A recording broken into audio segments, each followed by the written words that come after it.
Hey, Jeff Justice here with Jeff Justice Seminars for Court Reporters. I want to thank you so much for deciding to choose us to get your online CEUs with. We promise not to disappoint you. We provide laugh-packed, content-rich seminars so that you can get your CEUs from the comfort of your own home or office. So basically, you're going to watch the videos as you do, print out the PDFs for the quizzes, answer the questions as you go along. At the end of the whole seminar, so if you're taking a 10-hour seminar after you finish all the sections, email me all of your answers. I will grade them and get you back your letter of completion for your state, and if you're an RPR, the proper forms for NCRA.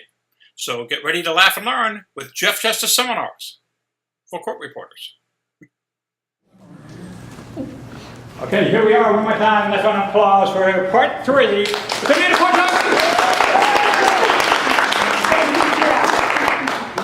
Thank you. I hope you all enjoyed your lovely lunch. And we are now going to go to our handout on page 18. I think. Yes, page 18. Handout, English and Grammar Skills for Court Reporters, Part 3. Spelling, numbers, capitalization, parentheticals. And a little bit of extra whatever thrown in. I got another idea or two for the extras thrown in, okay? So we'll wait till we've done a lot of English and grammar. Spelling, pick the correct word, A or B, on the line to the left. Since we're not in school and we're not looking to make this a classroom environment where you have to take tests and read and go through hour after hour of tests. I don't enjoy that, so I'm not going to present this that way. What I'm going to ask you to do is to shout out the answer, A or B. And I have my little answer guide right here. So let's start with, pick the correct word, A or B, on the line to the left. We have A asterisk and B asterisk. B, that's correct. All right, and then we've got bizarre, which is the right answer. B is correct. So take note of how these words are spelled, because this is a spelling quiz. And notice that it is B-I-Z-A-R-R-E, not 2 Z's, okay? And the next one, Caribbean, or Caribbean. Which one is correct? A. A, good. And next is chauffeur. Okay, which one is correct? A. Okay, let's look at, yes, C-H-A-U-F-F-E-U-R. A. And our next word is colleague. Which one is correct there? B. B, yes. And then we've got curiosity. Which one is the correct spelling? B. B, yes, B. And then we've got definitely. A. And how many times do we see the word definitely spelled D-E-F-A-I-N-A-T-E-L-Y? Don't you want to just wring somebody's neck? It's like your nails down a blackboard. Okay, and the next one is dilemma. Which one is correct? B. B, yes, 2 M's. All right, and then we've got ecstasy. Which one is correct? A, exactly. And then the next one, environment? B. B, it's environment. Not pronounced that way, but that's how it's spelled. And our next one? B. Fahrenheit. B, yes, that is correct. And the next one is atheist. And if you go to, see it is here. Okay, if you go to the top of page 19, you'll see 2 words. So which one is correct? A. So it's A-T-H-E-I-S-T, or is it A-T-H-I-E-S-T? A. A-T-H-E-I-S-T. E-I-S-T. Yes? Yes. Okay. All right. That was the one where I was trying to tell Jeff that it got misprinted there. All right, let's take a look at page 19. Are we not finished? Oh, no. We've got the rest of these words. Page 18. Government, which one is right? B. B, exactly. And then we've got harassment, which one is right? B. B? Anybody think A? Oh, A. A? B? Is it A? It's B? Okay, the answer is A.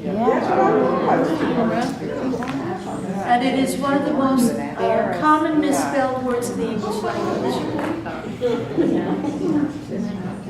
Because isn't there some sort of saying like, I can't remember how you're supposed to remember that.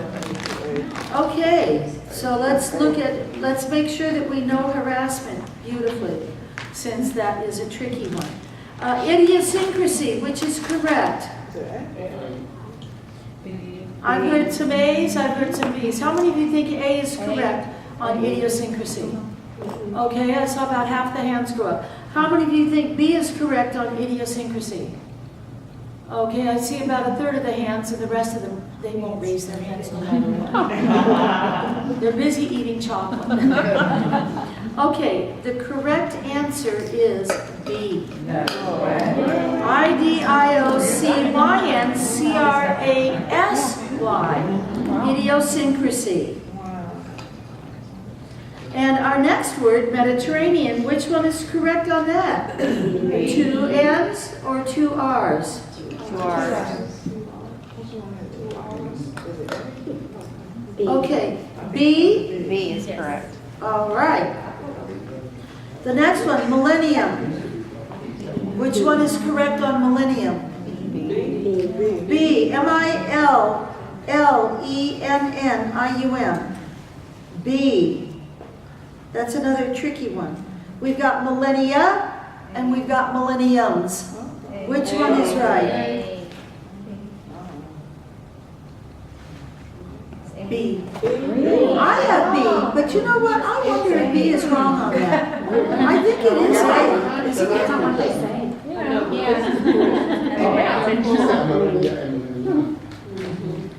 All right. A seems right. All right. Millennia. Certainly how I've heard it in the past. Okay, noticeable. B. B. That's correct. With the E. B. And pavilion?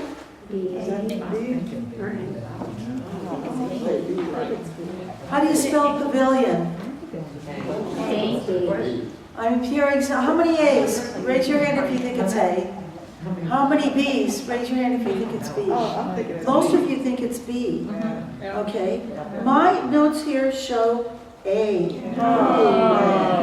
But you know what? I'm going to make sure that that's right. I'm going to make sure that that's right. You already have Google with you, right?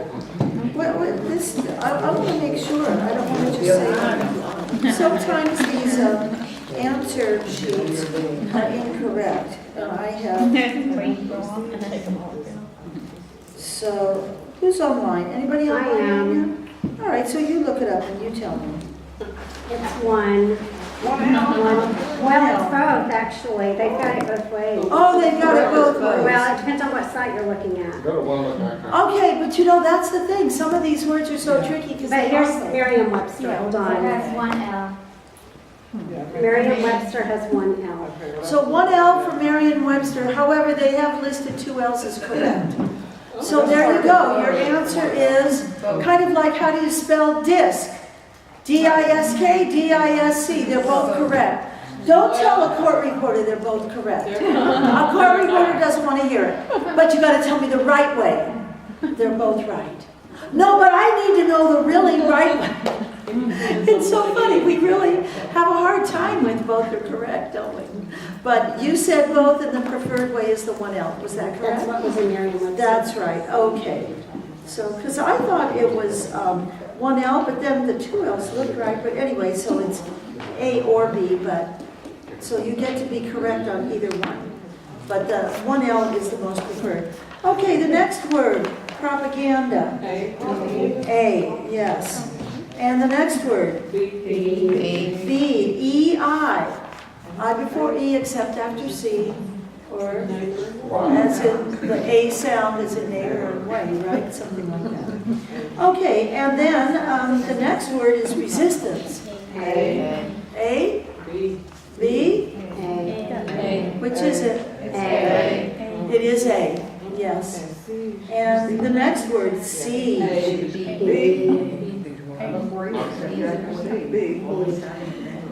Okay. These are tricky words. My answer sheet shows B. Okay? All right. Now, what I'm going to ask you to do, let's see.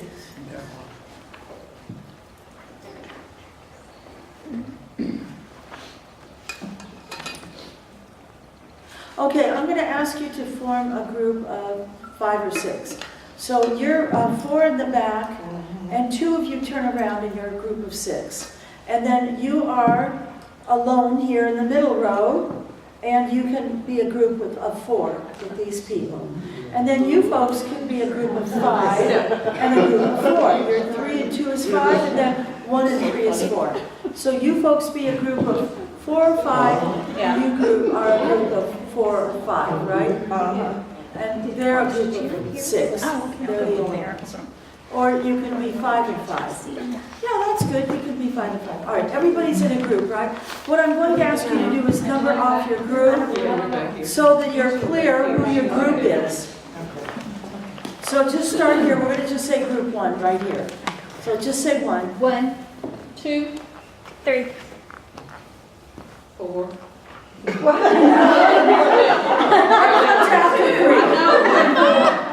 you go. You got it. All right, so we have 4 groups. And I'm going to ask you to take 15 seconds. 15 seconds. And pick a group leader. Go! Group leaders, please stand up. Group leaders, stand up. Okay. Group leaders, I want you to raise your left hand. Not you're going to solemnly swear. Raise your left hand. And I want you to touch the person in your group on the shoulder to the left of you. Touch the person. Okay? That is your new group leader!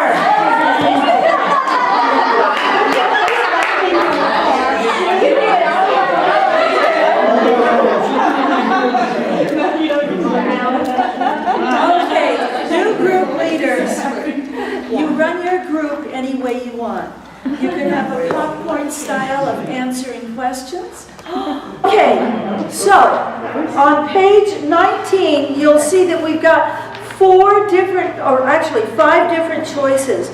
Group leaders, you run your group the way you want. Either go in order, have a popcorn style, but come up with your answers as a group.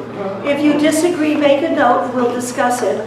And see how many answers you can get. Let's see if we can get through fairly quickly.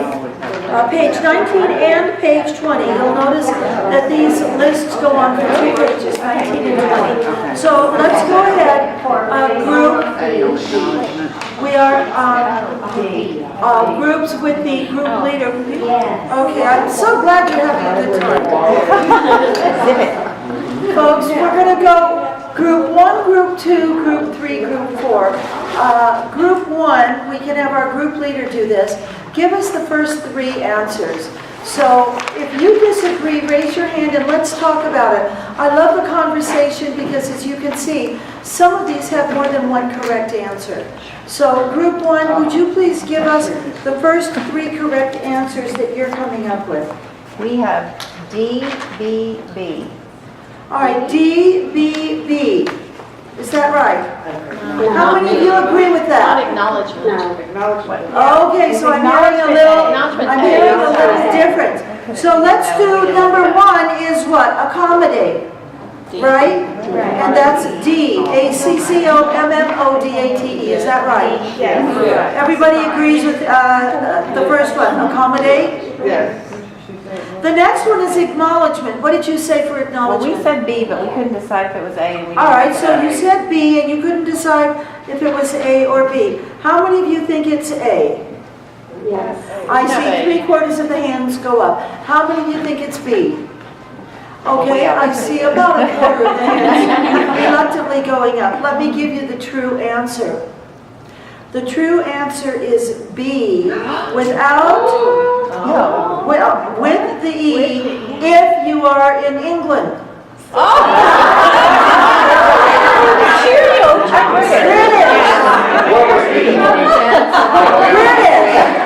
British. So B is the British flavor of acknowledgement, and America and Canada is A. Okay? So you see, technically you're pretty much correct, whichever group you are in, but the more preferred is the A. Okay? All right, and the third one, please. B. B, argument, ARGUMENT. All right, thank you, group 1. Group 2. CAA. All right, so you said B for commitment, C for commitment, Yes. COMMITMENT. Does everyone agree? Yes. Yes. All right, and then you said for the next one, it's what? A. A, consensus. Does everyone agree? Yes. Anyone have another thought on consensus? All right, and then the next one is deductible. A. A. All right, so we've got C for commitment, A for consensus, and A for deductible. Is that right? Yes. You're right. That's good. Next group, group 3. What are your answers? We've got indispensable. What's your answer on that? B. B, all right. And B, And then judgment is what? without the E. B. So that's also B without the E. And D. did you say B? D for D. liaison. D is in David for liaison. All right, so indispensable, IBLE. Does everyone agree with that one? No. All right, so what do you say for indispensable? Okay, I say IBLE is what I would want. Yeah. So you all agree? Is everybody on board with B for indispensable? Yes. All right, now the next one is judgment. You said B. How many of you agree with that? Okay, does anybody think it's anything else? It's A and B, that's right. Well, A for and an English, it might have an E. If it's in the Bible, it has an E too. If it's in the Bible, it has an E. Okay. They spell it wrong or did we? It's spelled right. All right, the Bible has an E. B-I-B-L-E. Okay, Judgement, if it's from the Bible, and there are spellings that way. And the most preferred spelling in our normal English spelling would be B, Judgment. So our preferred way is without the E, but you're not totally wrong. You said with the E. Oh, yes. The fearless leader of life. Well, I'm not. Well, we disagree with indispensable. Oh, okay, good. Is ABLE. In Merriam-Webster, it's ABLE. Okay. All right, so let's look at indispensable, folks. I'm hearing that Merriam-Webster says ABLE. Yeah. C, is that correct? Yes. C? Yeah. ABLE. And how many of you said B, IBLE? They did. Go to onelook.com and see what it says. OneLook.com. Is that the best? Yeah, Well, because it'll show all the dictionaries. and right, stuff. my information, my research showed IBLE, but let's go ahead and take a look, absolutely. I'm very open to seeing what the different dictionaries do. I-N-D, indispensable. The Oxford Dictionary shows A, American Heritage shows A, Collins English shows A, Vocabulary.com shows A. We'll agree Pretty with much that. every single one of them says A. Indispensable, there is not one single choice that gives an IBLE. So let's see. I'm gonna have to check it on the dictionary. Oh, that's a great. Okay, folks, I'm looking up several dictionaries. They all have the A. They all have the A. So therefore, indispensable would be A. INDISPENSABLE. Yeah. And B is incorrect. The IBLE is incorrect. Are we all good with that answer? Yeah. And maybe we all learned something, right?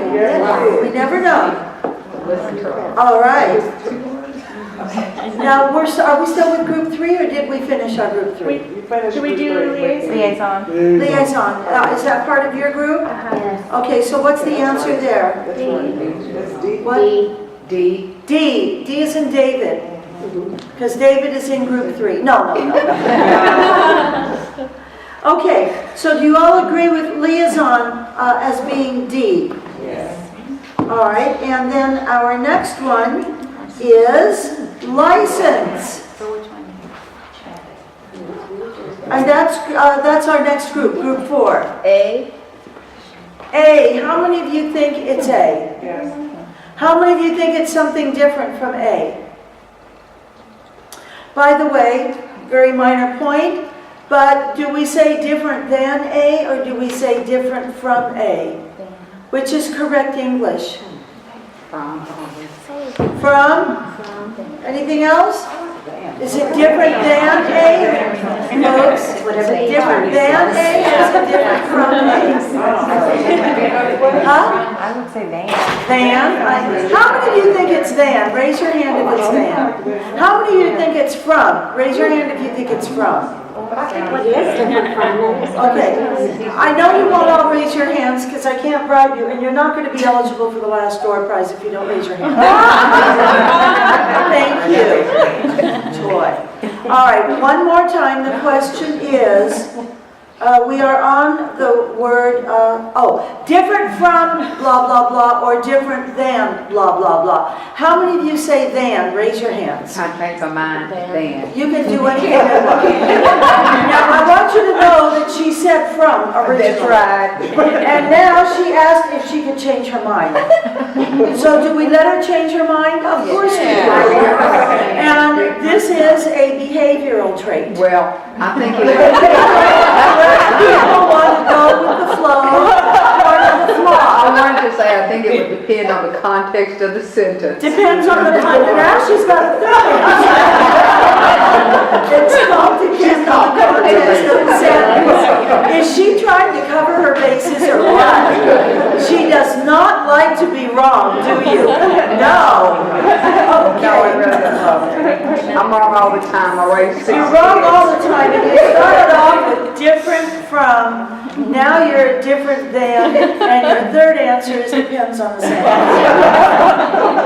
Right. May I see a show of hands different from? Raise your hands. 1. Any other hands? 2. 2 hands for different from. The rest of you are different than, except for our little star here, who depends on the sentence. Okay. The correct answer is different from. Different from was correct. It was your first answer. And you went from correct to incorrect to give me something in the middle. I'm playing with you. You don't mind. Okay. So please know that, folks. Different from is correct. We're not going to do it in our transcript when they all say different than. It's just something that people do and they misspeak all the time. Anita, can I bring up something else, please? Yes. I used that one look because we're still dissatisfied with acknowledgement. Yes. It's with We're the back E. to acknowledgement. It is with the E, according to this. 26 dictionaries agree. It's with the E. This was, we were right. Yes.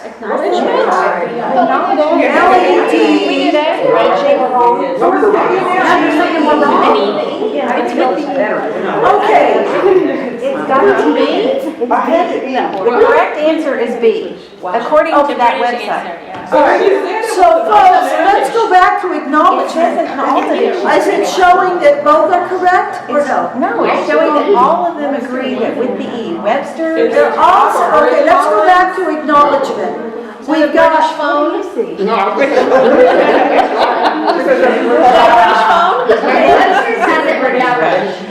It's just all okay, folks, we have a person on the right side of the room with a cell phone who looked up Webster's and found it without the E.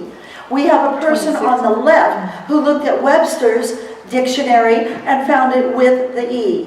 No, I'm looking on the one look. That's the only place I'm Okay, and she's looking on and one it's got look. 26 dictionaries, and they all agree it's with the E. All right, Mine 26 says it's without. dictionaries. It does? Every single one of them on one look says without the E.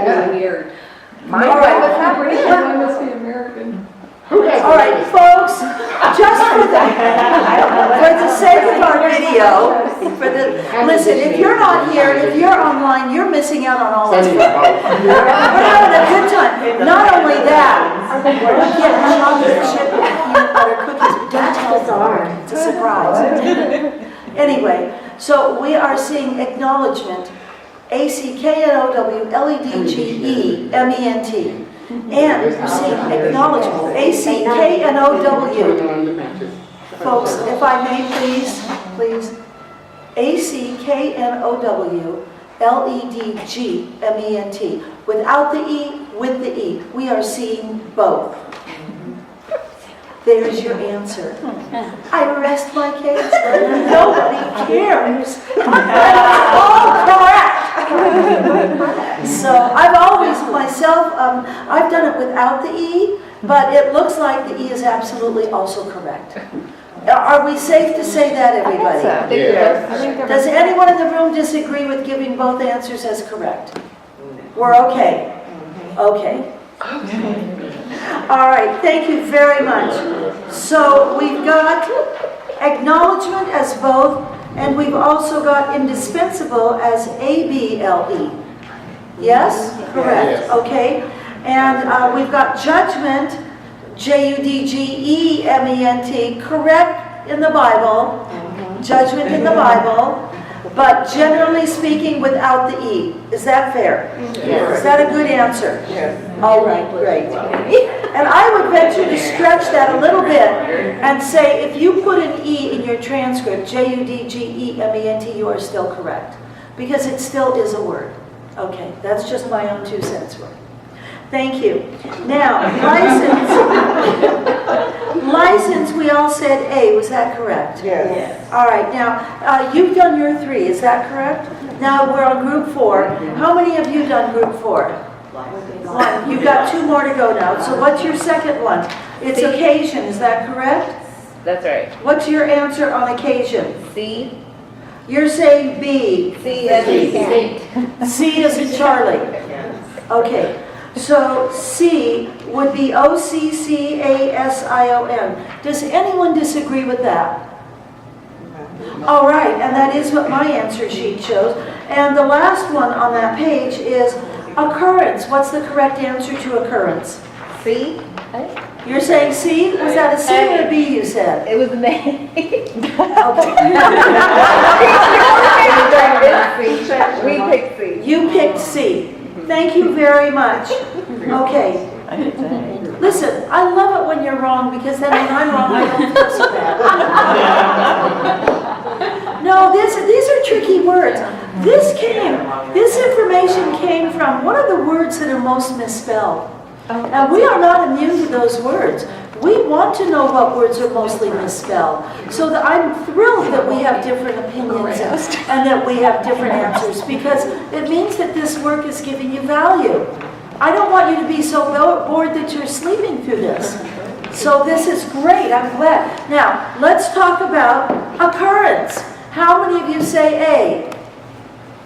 All right, how many of you say B? How many of you say C? Okay, and how many of you say D? All right, folks, for A on the word occurrence, OCCURRENCE, 95% of the hands went up. And there were a few people who believed it was C, which is OCCURANCE. Folks, it is A. OCCURRENCE. So wonderful. I'm happy when you make a slight little error. It helps you, seriously, it helps you to become better spellers. That's the idea of this. We want you to be a better speller, and you are all doing fabulous. So you're participating, and that's the best part. And I hope you folks at home are getting this all good information. All right, let's go now to group 1 again. And we've got 1, 2, 3, 4, 5, 6, 7. Perfect. We're going to do 3 more. Group 1, let's do dependent. Which one is your answer? C. C, as in Charlie? Yes. All right, so C as in Charlie. How many of you disagree with that one? Okay, and what do you say it is? A. A. All right, so we've got A, D-E-P-E-N-D-A-N-T, A, and we've got C, D-E-P-E-N-D-E-N-T. How many of you in the room say it's C? Charlie. How many of you in the room say it's A? Okay, we had 4 people with the answer A, and the rest said C. Some people say both. I say both are right. All right, how many of you say both? You got 7 people with 1 brain. All right. Okay. My answer sheet shows C. D-E-P-E-N-D-E-N-T. If you're online and you're looking these words up, if you find A-N-T, please tell me. I've never... Like a dependent child? That's like a dependent child. All right, chances are the dependency court misspelled it. I don't know. Dependent variable? A dependent is a variable. You know what? Let me see if it's in word trippers. Remember I told you about word trippers? British. British.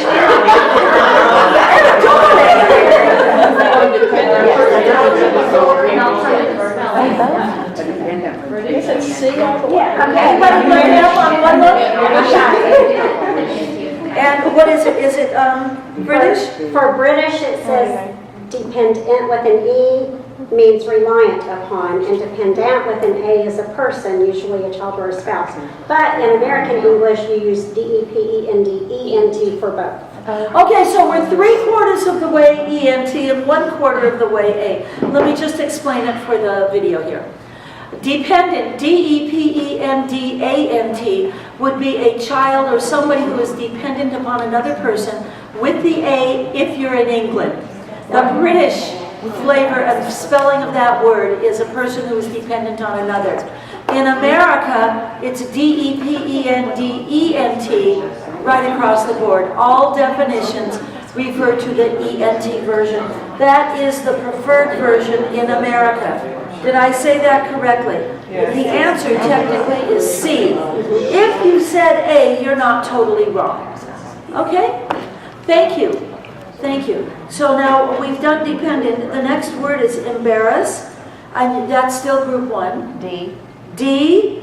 How many of you feel it's something different other than D? Hey, I didn't say from. I didn't say different from. And I didn't say different than. I said different other than. Okay. Well, anyway, so different from is correct. Different than is incorrect. And one more of those funny little words. I see this on TV all the time, including the Trump. But everyone practically says, I saw the people that voted last year. People, him, her, Pronouns of people, anything to do with people, it's who. The people who voted. It's not the people that voted. We don't do that with a person. It has been so integrated into our English language that Margie Wakeman Wells says that we can use both. Do you know the boys that sang in the choir? Margie Wakeman Wells says that's okay. It's correct. I personally have always learned it. Do you know the boys who sing in the choir? And it's people who, things that. Yes? What about hanged? People were hanged and objects are hung. Okay. People are hanged, H-A-N-G-E-D, and objects are hung. The ornaments from the tree were hung from the tree. Is that correct? It's not the objects on the Christmas tree were hanged from the tree. Hanged is the people, hung is the object. Did I say that correctly? Yes, that's the way we were. Excellent. Okay, I love hearing these funny little words. Will you do that again? Say Yes, hung and hanged, and I'm keeping it in, please. This is a clean workshop. Yes, keep it clean. Even Reggie's going to keep it clean. He's one of our few men in the workshop. Okay. Hanged is a person. Oh, no, I mean who in that. I'm sorry. Do what? I was asking you to go back to people who and not using. Oh, people. People who, not people that. Okay. I saw the boys that sang in the choir is incorrect. I saw the boys who sang in the choir is correct. When it's referring to a person or people, it's who. When it's referring to an object, I saw the books that were purchased. An object would get the word that. We obviously would not say. I saw the books who were purchased last week. No, of course not. But it's objects are that and people are who. But on TV all the time, I see it everywhere. They talk about the people that are going to vote next week, or whatever the sentence is. And it's just a finite point of good English. People should get the words who, okay? And of course there's whom, that's another topic, we're not going to do that. But you get the general idea. You watch, now as you watch TV and you watch movies and different things, you're going to see, well, there, so many times you will find people that, so it's incorrect. So you get to know that, and you get to have a brownie point, and it means nothing. All right. All right. So now we've done embarrass. Is that right? How did we spell embarrass? We spelled it D. D, as in David. E-M-B-A-R-R-A-S-S. Does anyone disagree with that one? Yes. What do you say it is? I say it's C. You say C, E-M-B-A-R-A-S-S. One R, two S's. How many of you say it's C, one R, two S's, embarrass? 1, 2, 3, 4. Paper here. All right, 4 of you, good. And how many of you say it's 2 R's and 2 S's? Okay, most of the rest. It is 2 R's, it is 2 S's. And I know that it's a little funny to ask a question or a quiz here, because everybody has a cell phone and they're Googling one look, or I type a word and then type the word dictionary, and then it gives me the spellings. And then I pick whatever dictionary I like. But 100 ways to look it up on Google, and they're sitting here with their cell phones looking up the answers. So what kind of a test is that? I wonder if kids do that in school. You know, maybe they do, who knows? But you know what, I say whatever, because, I'm sorry, everyone. I say everyone, because we want the right answer. However we get it, if it's through good brains or if it's through clever technology, what's the difference? No, we should know these things, but anyway, I do have it as 2 R's, 2 S's. Is everyone good with that? Yes. If anyone has found something else to talk about, we'd love to hear it. Okay, I love the discussion on different spellings. But embarrass would be D, did you finish your 3? Well, we have the next one, existence B. Existence B. How many of you say it is B? Yes. How many of you think it's something different? Anything different from existence? E-X-I-S-T-E-N-C-E. That is correct. B B. All right. The next word is interesting. I know, and this is group 2. We're going to have 2 correct answers, and group 2 is going to give us the definition of both correct answers. So group 2, you get the bonus one. Go ahead. A, if it's the forward in a book, and forward if you're just moving forward. C. Okay, so we've got A if it's a forward in a book, and we've got C if it's moving forward. Is that correct? Does everybody agree with that? No. All right, what do you say then? It's D. Forward in a book is D. It's D. As in David? David. Okay. A forward in a book is D as in David. How many of you think a forward in a book is B as in boy, forward, F-O-R-W-O-R-D? How many of you think it's A, F-O-R-E-W-A-R-D, the forward in a book? Raise your hands. Wasn't that your answer? Yeah, it was. And are you disagreeing with that We now? misspoke. She's looking it up. Just so you know, she's looking it up. She's not giving me her brains. I thought it was A, but it's not. Okay, so she thought it was A. Wonderful. I'm thrilled. I am so thrilled with all of this, that we can get clearer, sharper, just a little bit smarter on our spelling. This is good stuff, folks. This is great. All right. The true answer is D as in David. Forward of a book, F-O-R-E-W-O-R-D. Do you all agree with that? Yes. A forward in a book. And folks, it's easy to remember because F-O-R-E is the first part of a book. It's the part before the book starts, so we know it's for. And it's got the word in it, W-O-R-D. It isn't A-R-D, it's O-R-D. So D, David, forward in a book is F-O-R-E-W-O-R-D. And the C, F-O-R-W-A-R-D, move forward. That's the regular word forward. All right, so this is great. There is no such thing as F-O-R-W-O-R-D. All right, and there is no such thing as F-O-R-E-W-A-R-D. Also, the word for, you want to make sure that you're crispy clean on that word. F-O-R, I will vote for a beautiful woman. Okay, for. The regular plain old word F-O-R. And we write it on our steno, either F-O or we write it F-O-R. How many of you write F-O for the word for? How many of you write F-O-R for the word for? Okay, great. And how many of you don't write that word? F-O. How do you write it? F-R. F-R. Oh, how many of you write F-R for the word for? Okay, great. Now we have another word, a homophone. For, step to the fore. F-O-R-E, step to the front. Come up here and stand, Reggie. Come and stand right here to the fore and smile at the camera with me. You won't do it, will you, Reggie? But that's what we mean by step to the fore. And Reggie won't take the answer. I'm not Reggie, I'm not looking to make you uncomfortable at all. We're just playing. We're having a great time with you. So you are totally free to stay back and not show your gorgeous face to the camera. I don't All right. So we all have a way to write F-O-R-E as a single solitary word, yes? Yes. And we have a way to write that as a prefix as well as a single standalone word, yes? Yes. So we could write maybe F-O-E-R for F-O-R-E, we could write F-O-E-R asterisk for the prefix, or we could do something distinctive to do F-O-R-E, prefix F-O-R-E, and F-O-R standalone. We're good. Everyone has a clean way to write those. If you don't, just make a note and play with it later. Kind of research it later and come up with your answers. All right? Okay, great.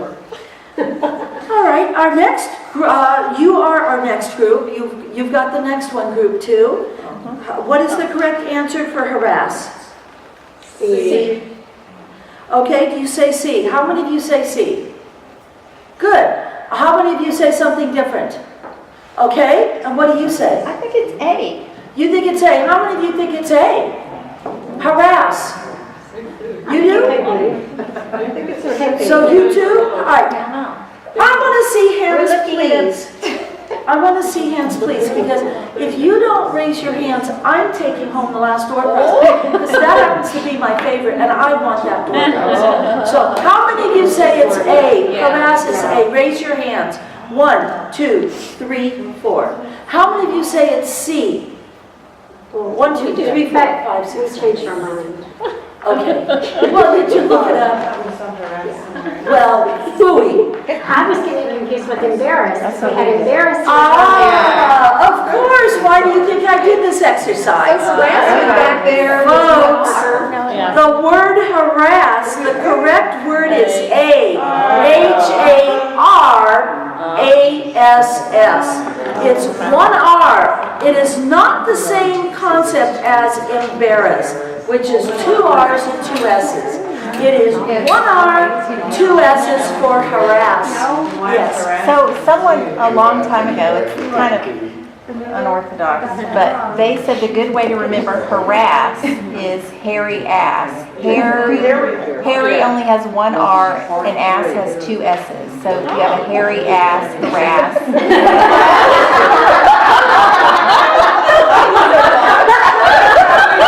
This is, folks, this is a clean-cut seminar.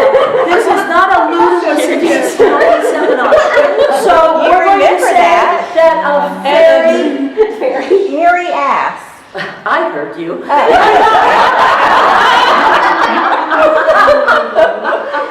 This is off the record. She said a hairy ass. Okay. I'm saying a fairy crass. Okay. 1 R in fairy and C-R-A-S-S gets 2 S's. Yes. So we heard what you said. All right. Don't forget it now. 2 S's in the ASS, 1 R in the H-A-I-R. Yes. Well, earlier harassment, I had it as B, and I have that as incorrect, that y'all said it was A. Right. 2 R's. You're vindicated, baby. Right. All right. Vindicated. Sweet. Okay. Because that's the whole reason I chose this harassment. I don't know where you are. Page 18. On page 18. Oh, page 18. Harassment. Oh, okay. And we had the answer is what? I had the answer as A, which is the double R, double S. Yeah. Okay, 18. On 18, harassment is C. We marked it out and put A because we thought. Yeah. Okay, let's double check this, and I'm glad you brought that up. So we have harass and harassment. That is very, very tricky. Okay, that's good. Let me double check this. So it's not A. Yeah.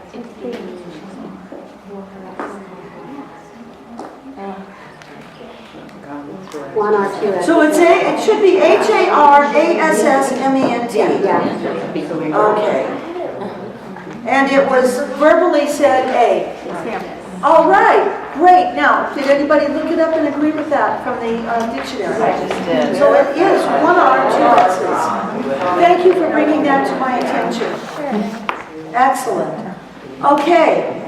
So are we clear on harassment? Yes. Are we clear on embarrassment?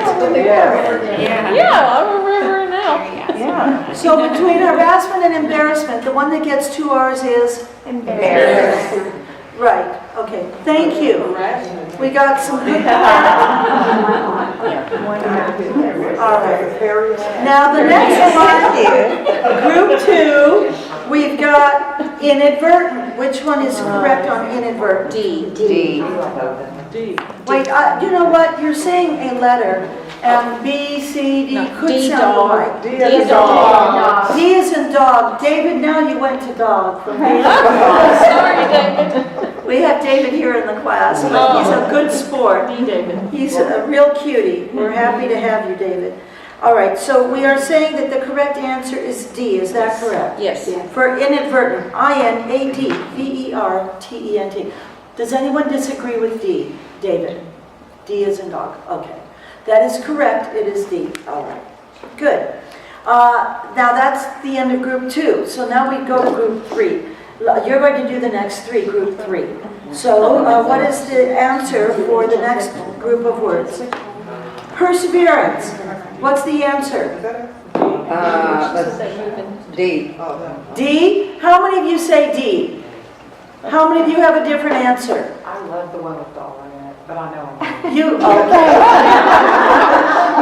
Tina loves the one with the R in it, and she knows she's wrong. Well, Tina, we're going to allow you to put the R in it. Okay. And we're going to allow you to have a mistake in your transcripts. So, I'll put it in my transcript, I'll just. you'll just do it in your head. The correct answer, it is perseverance. It's not perseverance. That is incorrect. So Tina knew it was wrong, but she got to say it anyway. Perseverance. It is perseverance. And then All A right. for So D is correct. You did that correct. What's your next answer? A. A for prerogative. I'm going to slur it past, right? How many of you agree with A? How many of you disagree? Okay, and what do you say it is? B. B. Okay, prerogative. P-E-R-O-G-A-T-I-V-E is B as in boy. Prerogative. The true word, that's how we say it. What is your prerogative? That's how we talk. The true word is it is prerogative. We don't pronounce it that way. So what is your prerogative? It's a difficult word to pronounce. It is P-R-E-R. Okay? And I know that if you look it up in the dictionary, you're going to let me know if I'm incorrect or if there are two ways. So I love it when you do that little teeny bit of research. Okay? Thank you. I appreciate it. Okay, but we'll go with prerogative A. All right, and your next answer on privilege. What's your answer on that? B. B as in boy. B as in boy. All right, B as in boy. How many of you disagree with that? All right, so we've got privilege. B, it's Priviledge. That is correct. Privilege. And Say it again. say that again. Spell it again. You said Spell it again. B boy. Privilegege. Yes. We thought You you were said saying B. B. Did I say L-E-D-G? Yes. No, I didn't say that. Now, don't you tell me this was recorded and you're going to play it back. Okay, privilege is Privilegee. If I misspoke earlier, I apologize. But we are all good on that? Yes. There is no DGE. Okay. All right, and that took care of your three. And our last group, you've got 3 answers. So let's hear your answer for proceed. D for David. D for David. Proceed. P-R-O-C-E-E-D. How many of you disagree with that? All right. Everybody says P-R-O-C-E-E-D, and that is correct. Excellent. All right. And the next answer. C as in cat. C as in cat, separate. How many of you have a different answer for that group? All right. We've got S-E-P-A-R-A-T-E, separate. And that is correct, C. And our last word is? Supersede. Supersede. What is your answer to that? A, B, and C. Oh, you folks are looking everything up, and it's not fair, it's not right. Next time I'm going to collect your cell phones. And your tablets. I told you. All right, so what do you say the answer is? What do you honestly believe it is? A or B. A or B? That's not a really nice B for answer. boy. Folks, we're hearing A or B. And that's not a nice answer because I want to know what you really think. B. B? A? How many of you say B? Well, I thought it was How many of you say A? That's what I said. B. All right, how many of you have looked it up? We looked. Tell the truth. We looked it up. Yeah, see, they looked it up. Bad people. All right, so if you looked it up, what was your answer if you looked it up? A. A. All right, S-U-P-E-R-C-E-D-E, which is B. That answer is less preferred It comes from Old English. See? It is still used, however, it is less preferred if you do it in a transcript, S-U-P-E-R-C-E-D-E, it is still correct, even though it is not Wait, which one? first choice. A is preferred. That's B, as in boy. First A is first S-U-P-E-R-C-E-D-E, first choice. The most widely used is A, S-U-P-E-R-S-E-D-E. Earlier today, I asked you all how to spell it, and 90% of you, or 95% of you said S-U-P-E-R-C-E-D-E, including Reggie. And the true answer is S-U-P-E-R-S-E-D-E for the most preferred. But Reggie does get a free pass because it is technically still correct. So you're okay if you do C-E-D-E, but you're super sharp 100% correct if you do S-E-D-E. A is the preferred answer. Okay? Yeah, and if you look it up, you'll see that is what's most widely used. S-U-P-E-R-S-E-D-E. Wait a minute, widely used doesn't always mean correct, does it? Say that again. I didn't hear you. Please say that again. Well, they widely use wrong words or misspelled. I'm having a hard time hearing what you're saying. Please tell me the words you're saying. Don't explain it. Tell me those words. Supersede and supersede. See, she won't tell me what she She said. said widely used does not mean right. necessarily be correct. Widely, that's the word I couldn't hear. Thank you. Widely used does not necessarily mean correct. That's an excellent point. I'm glad you said it. I'm talking about most widely used according to the definitions in Google, on some of these websites that are giving you the information on spelling and dictionaries. I'm talking about dictionary information that says most widely used. I agree with you. I think you brought out a great point. Just because we widely use something doesn't make it correct. I just said it 5 minutes ago or 10 minutes ago. All the people that are going to vote next week. No, it's all the people who are going to vote. But widely used is that, people that. Right. Perfect example of what you just said. Widely used doesn't make it correct. So thank you. You had a great comment. On the supersede issue, I'm talking about what's correct according to the dictionaries and what they say. But thank you for that distinction. And it's so true. What's most widely used doesn't mean it's correct. And we've already talked a lot about that from people in certain areas where there's twang, like they'll say instead of whatever, they say ever what. And there are all kinds of Southern expressions and expressions from different dialects in different areas. And look at even the word A. Well, EH is pronounced A from Canada. Canucks are always saying A, aren't they? So we've got certain areas of words and sounds, and absolutely, widely used doesn't make it correct, but in this particular case, S-E-D-E is definitely preferred according to the dictionaries that we can look up these spellings. Good? All right, are there any other comments about spelling? Oh, there's one last one, and this is just for everybody in the room. Since all my 4 groups have had a wonderful chance to participate here. The last word is withhold. It's in the box in the middle of page 20. So what's the correct answer for withhold? C. C. W. I need my glasses, excuse me. W-I-T-H-H-O-L-D. How many of you agree with C?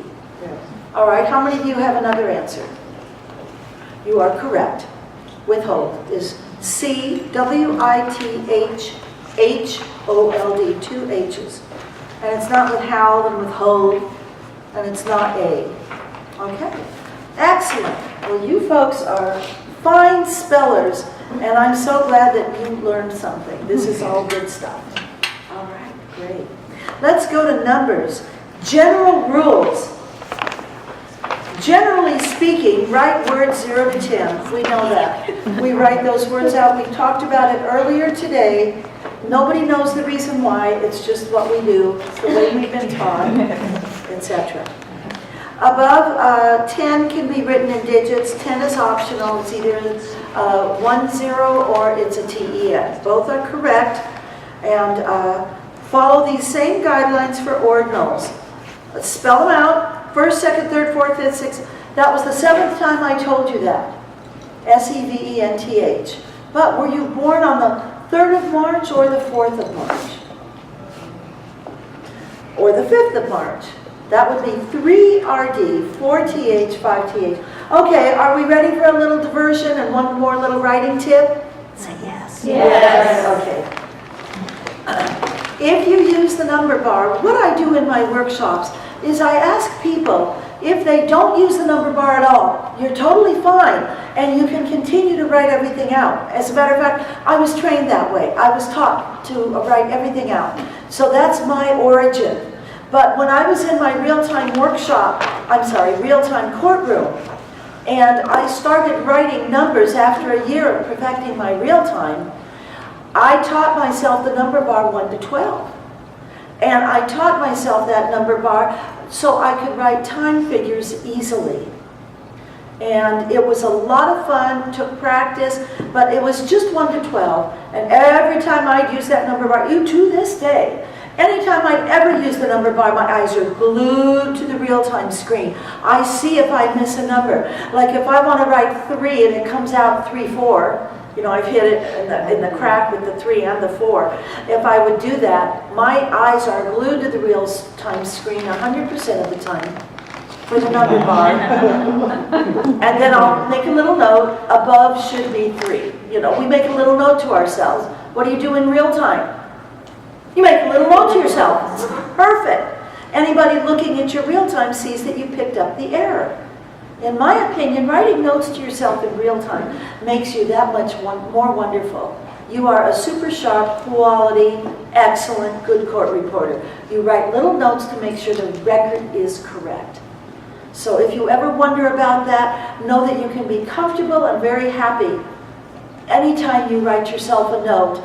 Now, if it's a personal note, this attorney is such a jerk, he's making me crazy, and I want to judge between the you-know-whats. I mean, you obviously like that, okay? So if you have a comment line in your software. For me personally, I'll tell you what I did. Whenever I had those thoughts of nastiness, I never put it in my notes. I know, notes to the scopus, they get a chuckle or whatever. I didn't, because I always thought, what if I die and somebody's reading my notes?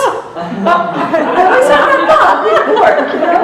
I mean, my notes belong to the court if I die, or let somebody else read them. So I never put anything in notes that I wasn't okay with any person reading that. Personally, I think it could be a big problem. And I think if you did something like that and you're showing a prejudice, and anybody outsider got a hold of our notes, do we upload our notes to a big server in federal court? You know, I'm asking, I'm not sure. That's not important. It's the idea. Today with technology, today with other people creating transcripts, and the ability to do so much more because of our electronics. Personally, I think it's very wise for you to be prudent. I think it's wise for you to be professional, and I think it's very wise for you to do anything that you don't mind appears on the first page of the Inquirer. So if you want something like, Anita Johnston had put in her official notes for the federal court that she thought so-and-so was a stupid jerk, I don't think I would be happy with that. So let's be super professional. Let's be prudent, and let's watch what we write. Having said that, to make any correction or clarification, the word above, you know how we hear a word, we don't know what it is, we just write anything. We hear it 2 or 3 times, and then we go, oh, that was what they were saying. Yeah. Just like I did with you. I couldn't quite hear the word you said earlier, and then you clarified it for me. So when we clarify, we'll write a note above. The word above should be, and then the correct word. So, of course we can write notes, clarification. I just think that makes us look wonderful. Okay? Just a thought. And of course, if you disagree, you know I love it. Raise your hands. You'll leave, but that's all. No, that actually happened to me once. I had written an incorrect word, and then later when I figured it out, I put a note. I wrote, the word above should be, I think it was a number that was wrong, and then I corrected it. And the attorney sitting across from me, you know how you eyeball attorneys, you know? Make a little communication. He said, he said, you made a mistake, and I could read his lips. And I said, keep reading. Yeah. Oh, okay. In other words, keep reading on. There was my little note that above should have been this instead of that. The number was wrong. And then he gave me a thumbs up. So I think it makes us look extra great. Okay? You see, there's one thing your teacher never taught you at school. You were never taught to be a human being with the ears that you've got. You were taught to write everything and to hear everything. And if you couldn't hear it, I'm sorry, you have to hear it. If you have a bad ear, no, you have to have good ears. Well, you know what? I'm telling you it's okay to be a human being.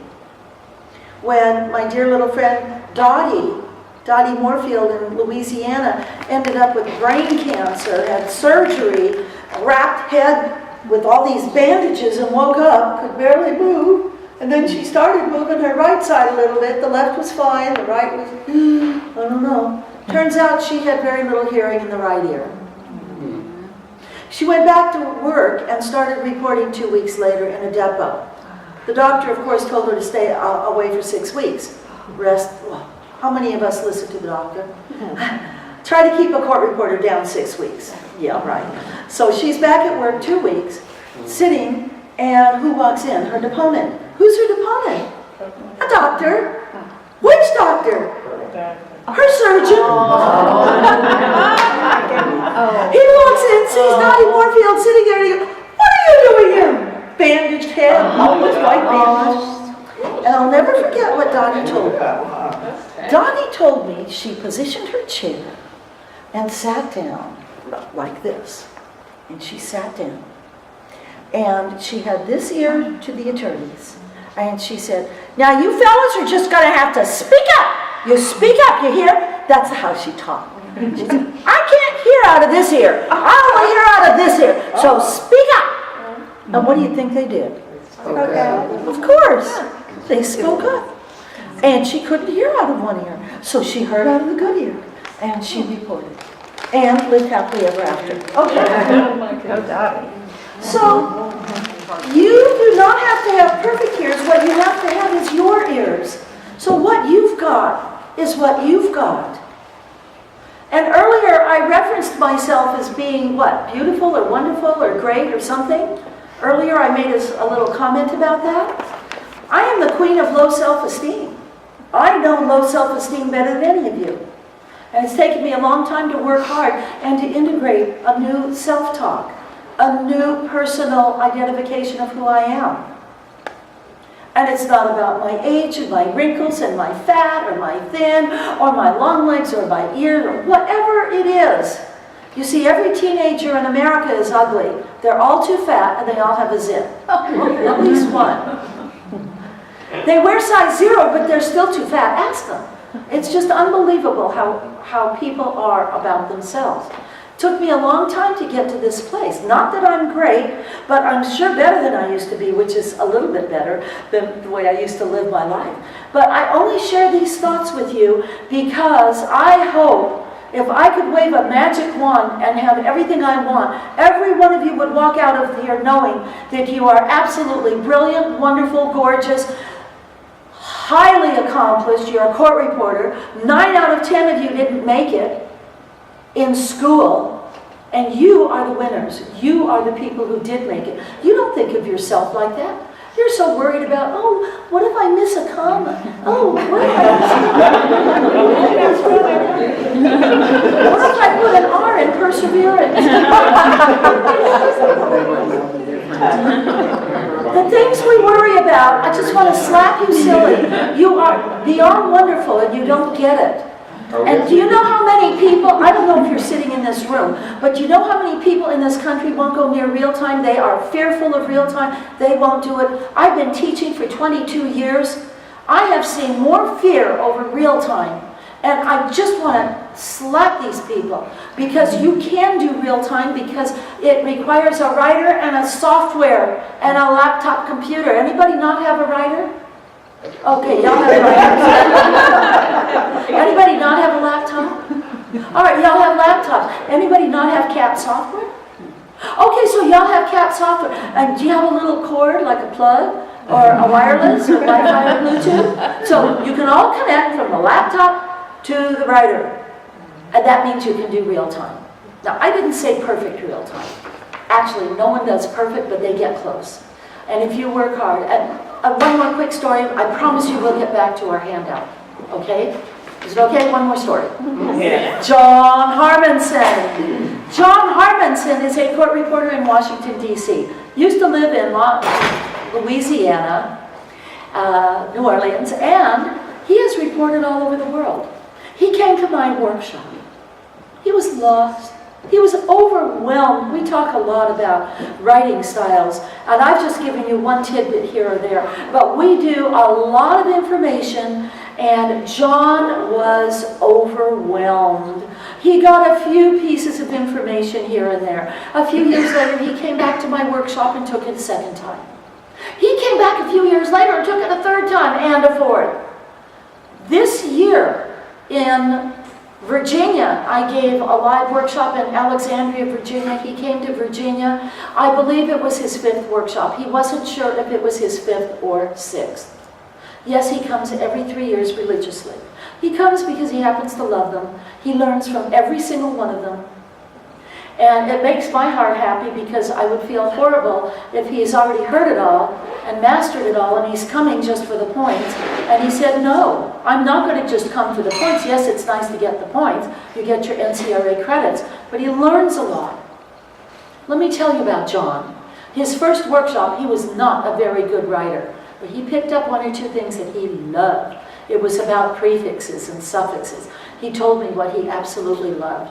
And I gave him more tips on alphabets. And then I gave him tips on numbers. Whatever it is he took away from it. Let me tell you about John today. John Harmonson has reported in 6 continents. He has never reported in Antarctica. He wants to. If anybody has a depot in Antarctica, he will go for free. Let me know.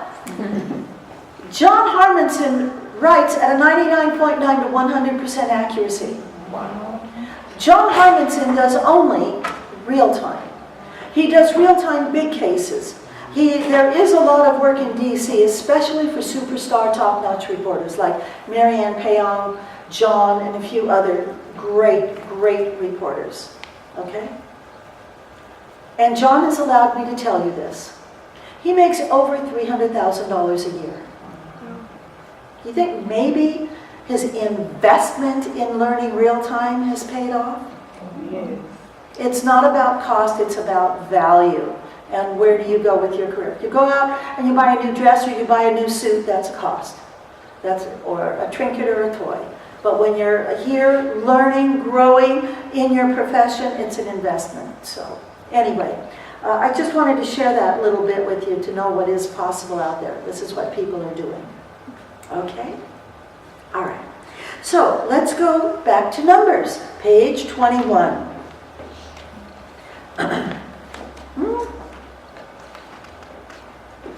Holy moly. Okay, do you have 215? 218. Okay, 218. Good. So numbers, we started talking about writing them out and putting them in ordinals. And I'm now going to give you a writing technique.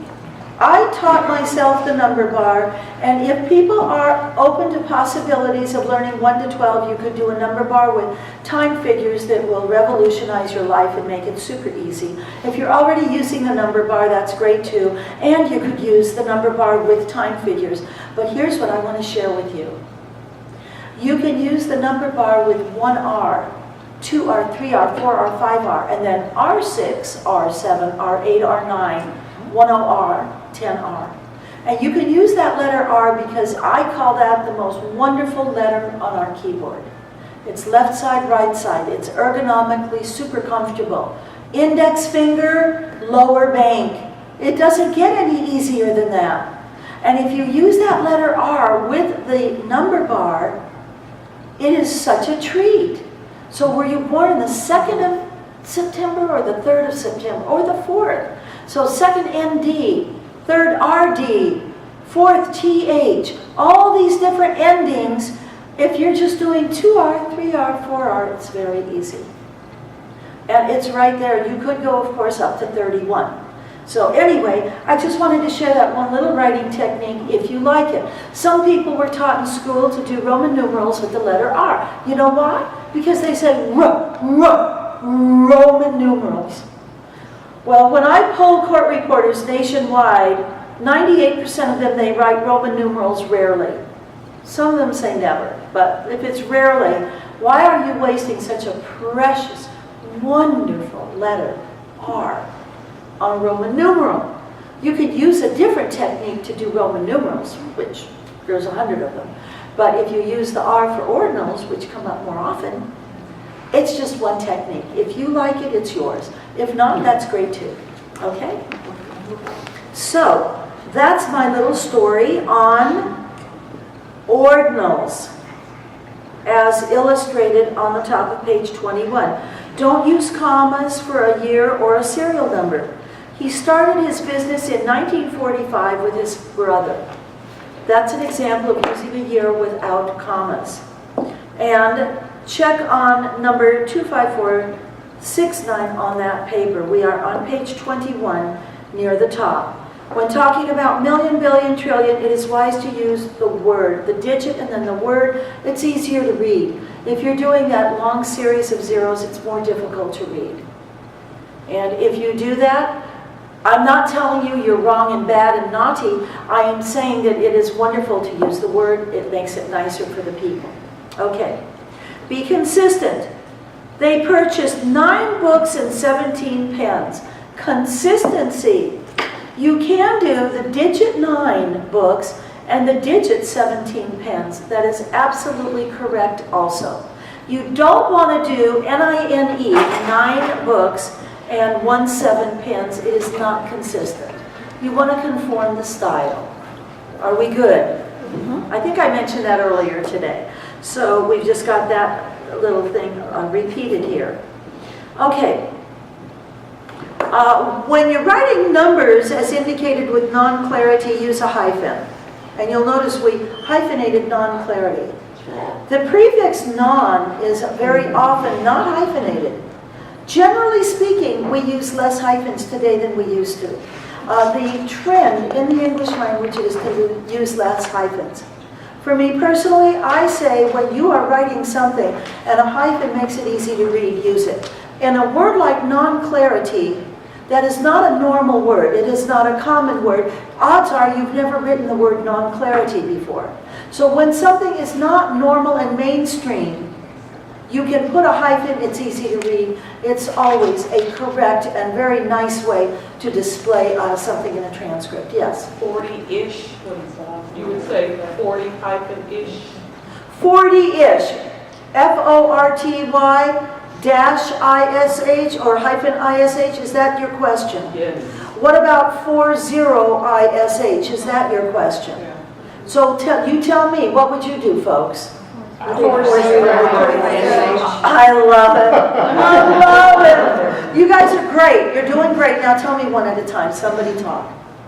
40 ISH. 40-ish. How many of you would do 40-ish?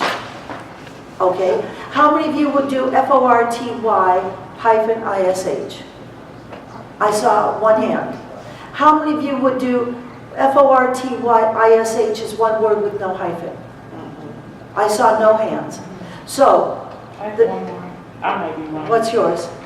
35-ish. I mean, I put a 40-ish. Okay, how about 40-ish? Raise your hand if you like that. All right, how about 40-ish with no hyphen? Raise your hand if you like that. 40 with no hyphen. 40-ish with no hyphen. Okay, good. We've had several ideas, and it's not even in our handout here, is it? No. All right, so by consensus of opinion, my personal feeling would be 40-ish would be correct. 40-ish would be correct. Now that's just my personal opinion. I didn't read it in a book, I didn't see it, and I'll be honest with you, I would never research it. I will not spend my time looking that up. I am not interested. Remember, folks, we are licensed. If we took the RPR, we're licensed at 95%.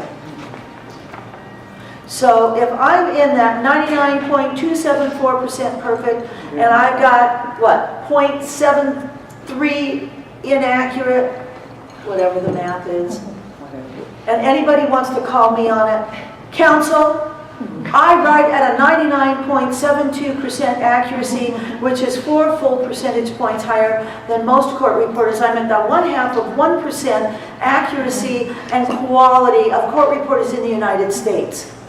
Would you repeat that? I have a feeling that you're giving me a compliment when you find an error. And counsel, you really need a life.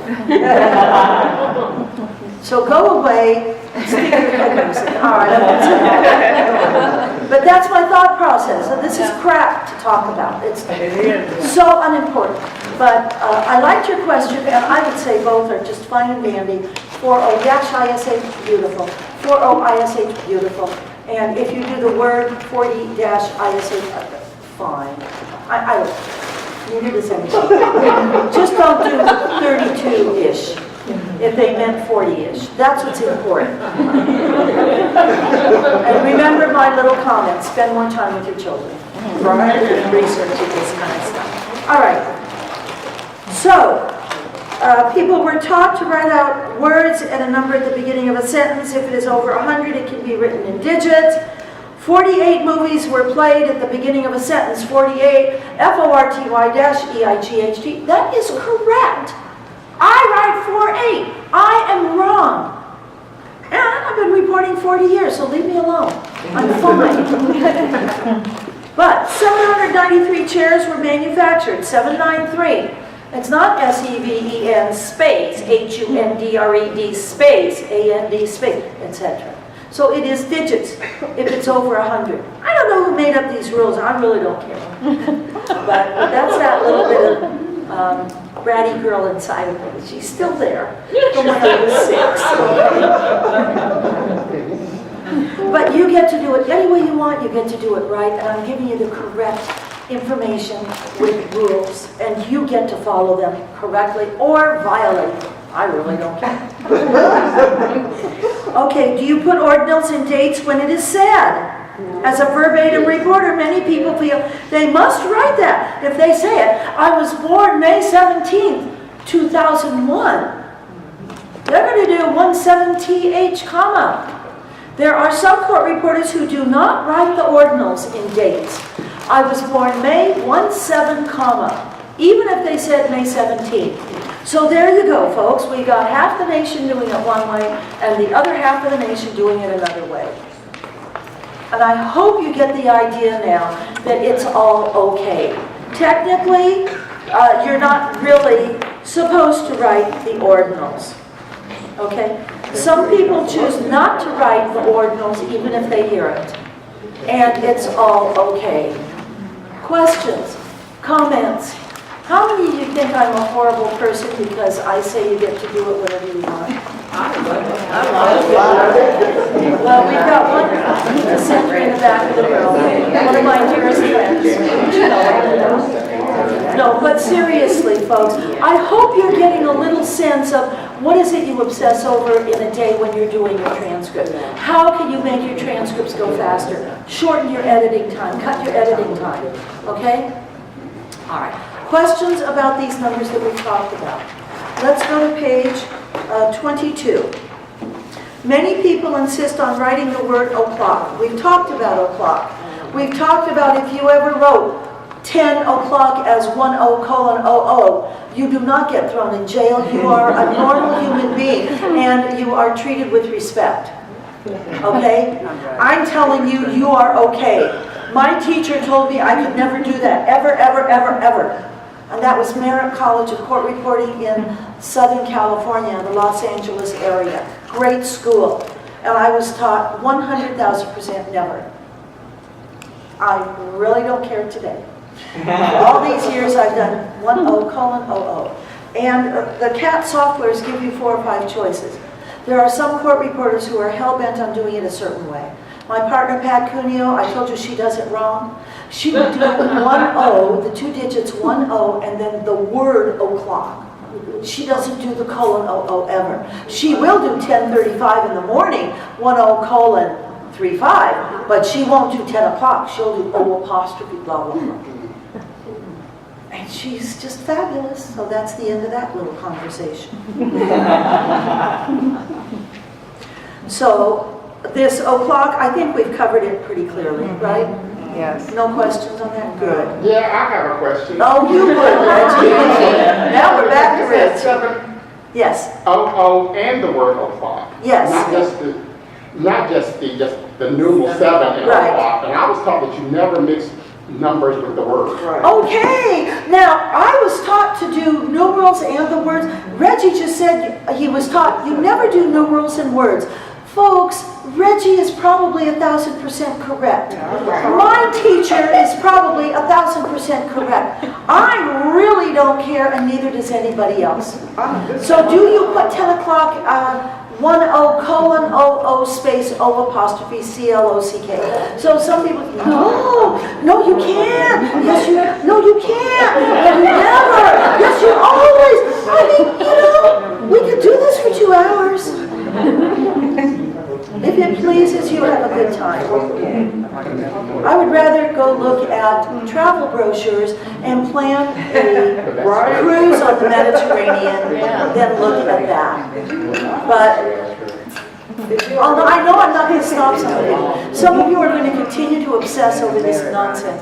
If you have 100 attorneys standing in a line,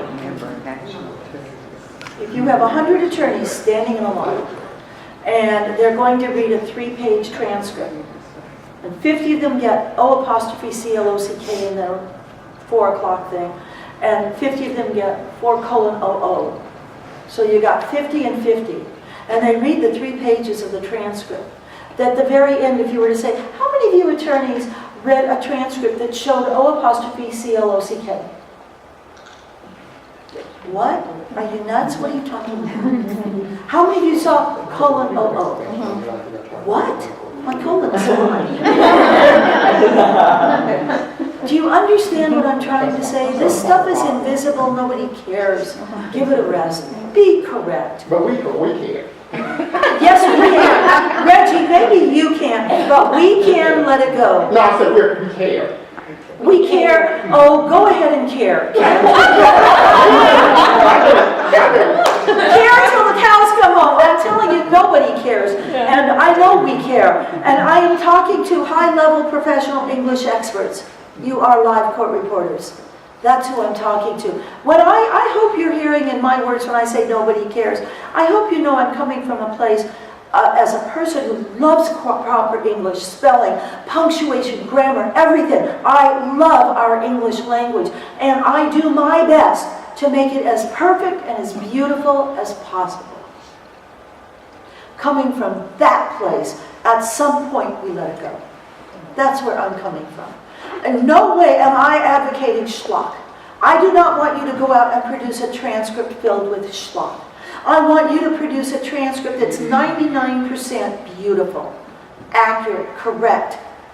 It's that last tiny little dribble that if you have a particular preference, go enjoy it and move on.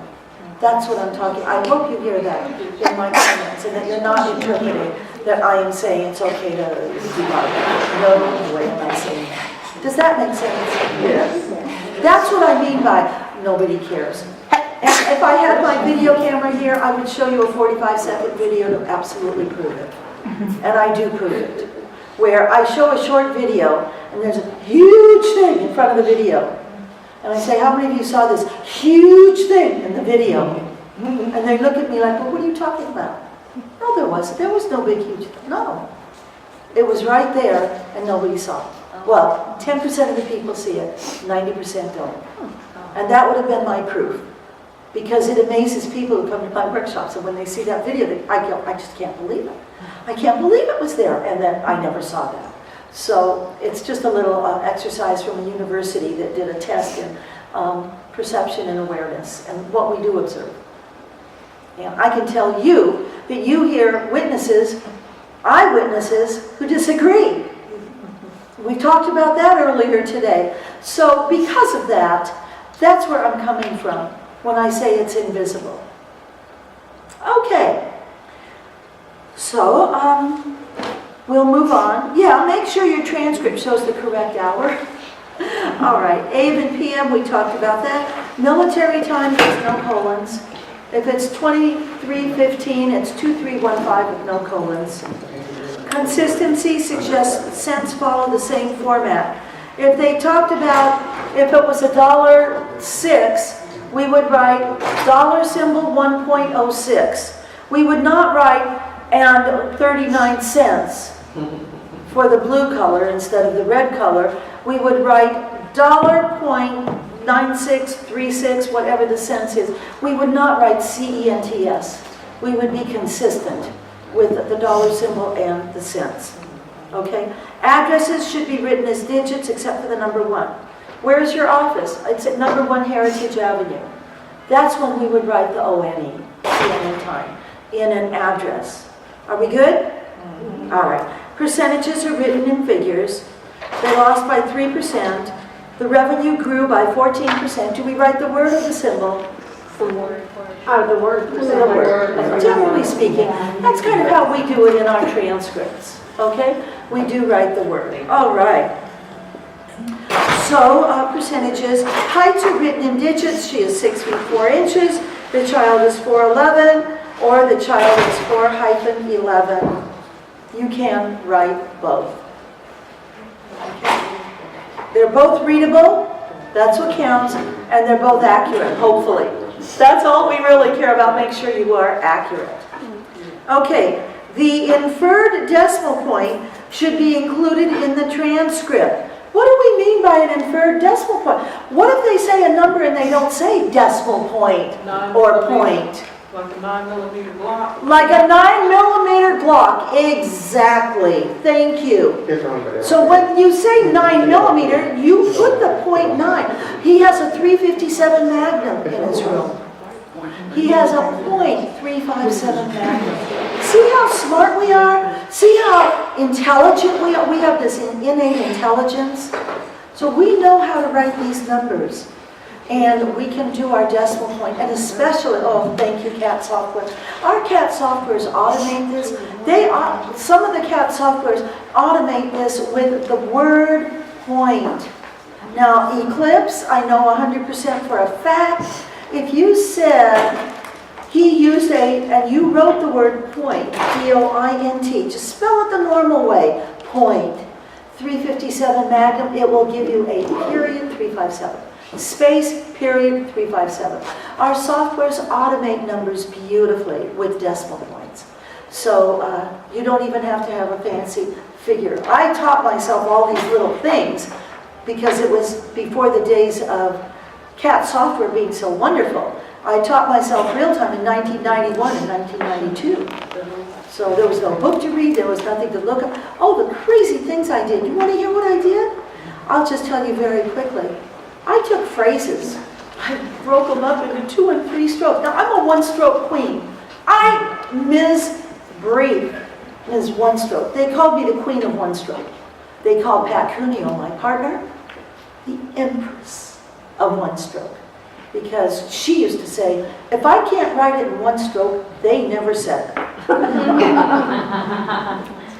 She loved 1 stroke. Me too. And having said that, oh my gosh, you wouldn't believe it. Can you tell the difference? Do you have KUT for can you tell? Well, I did, plus the word cut. So I wrote can you tell in 2 or 3 strokes. Isn't that the craziest, silliest thing? I actually did it in 2 strokes for that one because KU for can you was okay. But the tell was TEL. So can you tell 2 strokes? Use an asterisk. Pardon? Use an asterisk. Use an asterisk. And that's what I teach. I teach it for phrases. So use your phrases with an asterisk and keep your other words or prefixes. For example, IK is a very common suffix. IK, ik, colonic, isotonic. IK is common. And are you phrasing I can? Do you write IK for I can't? So if you do, for the phrases, add the asterisk, but in those days I never thought of it. It didn't dawn on me to use an asterisk. I didn't know that. So I write to this day, can you believe, I can in 2 strokes. Is that the most silly thing you ever heard? So, but I wanted clean real time, and I was willing to do extra strokes for clean real time in the olden days. So yes, I love your solution, and that is what we talk about. Do you sell your dictionary, or do you have your dictionary printed? Do I sell my dictionary? Do I have my dictionary printed? No, I do not have a dictionary. I have, people have said to me, what theory is your favorite theory out there, Anita? And my answer is mine, my theory.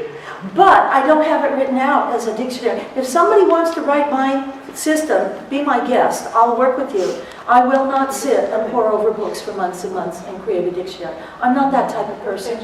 I would rather, Susan knows what I'd rather go do. We won't tell the world. But I have a secret what I prefer to do. Shh, don't say poker. Okay. If somebody wants to write it out, that's fine.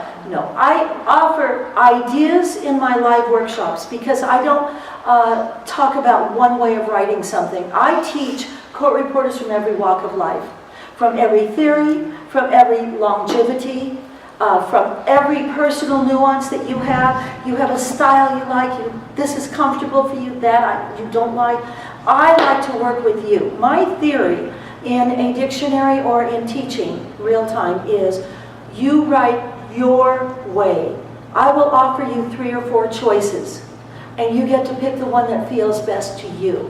There are other people who teach real time, and they do it, and it's called my way. And they teach you their fabulous expertise, their brilliant mind, and what they've achieved, gorgeous. But it's their way. I have the opposite philosophy. I like you to work with what you've been doing for years and years, make less changes, make the changes that feel right to you, and it's called your way. For that reason, I have not written out a dictionary or a theory. But I offer ideas, and when something sounds good to you or you like it, you get it. Okay? All right. So, let's see. Percentages, we did heights, and the inferential decimal point. You get the idea. He purchased a 45 Smith & Wesson.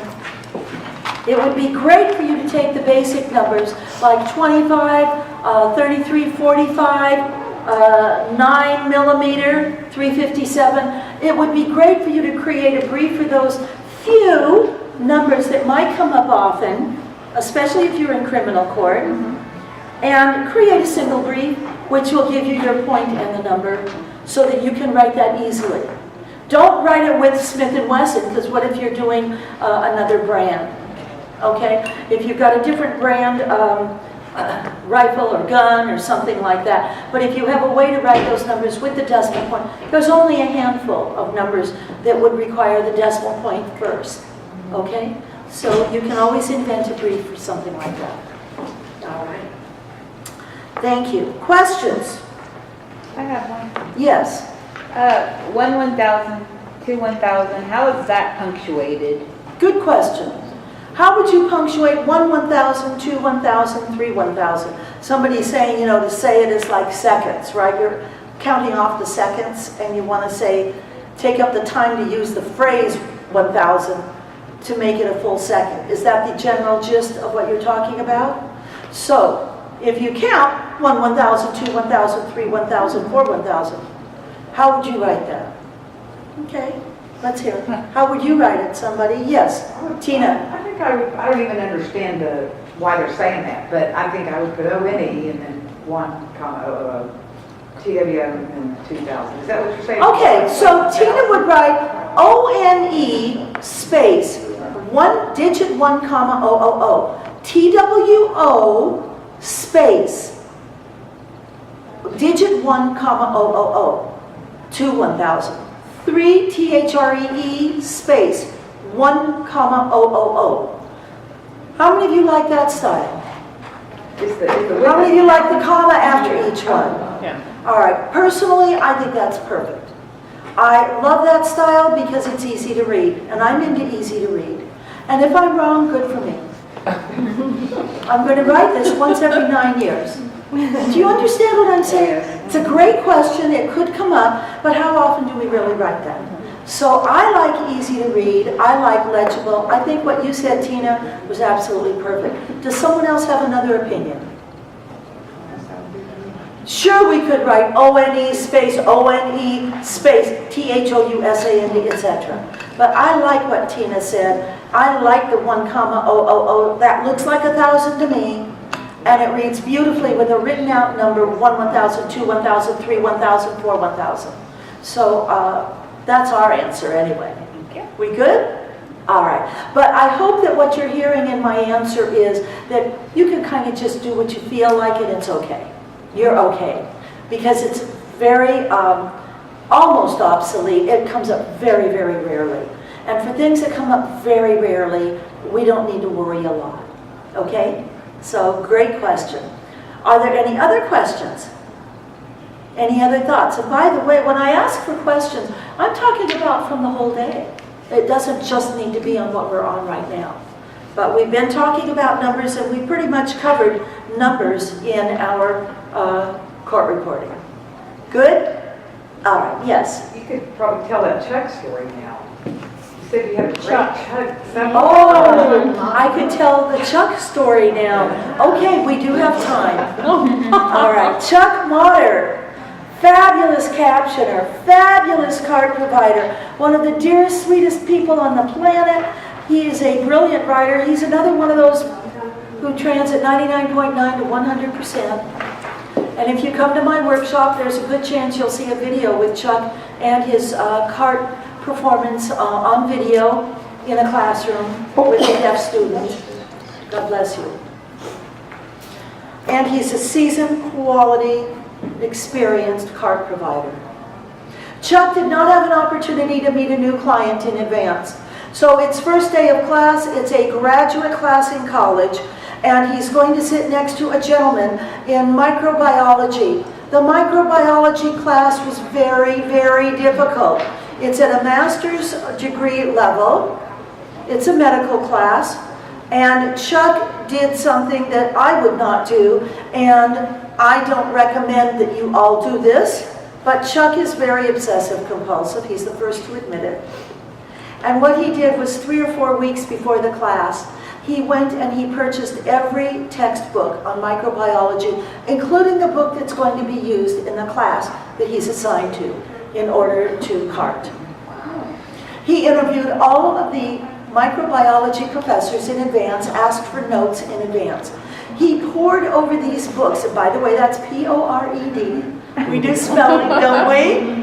We don't want P-O-U-R-E-D. P-O-R-E-D. He pored over those books and spent unbelievable hours learning microbiology. You know, when we're writing and we hear something, we want to know what it means. We don't want to hear sounds. If we hear sounds, we can, or if you're reading something, you're reading, what, 60 words a minute?